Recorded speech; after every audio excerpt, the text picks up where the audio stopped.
Bu gözəl yeməyi yemək üçün öncəliklə 3 boy kartof götürürük. Kartofları küt-küt doğrayırıq. Kartofları küt-küt doğradıktan sonra qaynar suya qaynamağa qoyuruq. Qaynayarkən duz əlavə edirik. Kartoflar qaynadıktan sonra yaxşıca sularını çəkirik. Tam olaraq suları çəkildikdən sonra bir qaba boşaldıb əzirik. İstəyə bağlı üstünə qara istiotla qırmızı istiot tökürük. 3 dolu xörək qaşığı nişasta tökürük.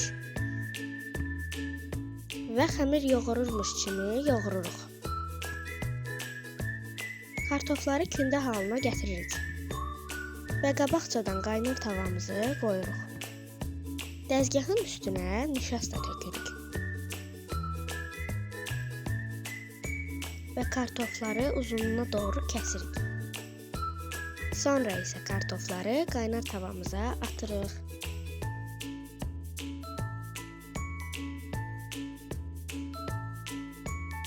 İndidən hamıya nuş olsun.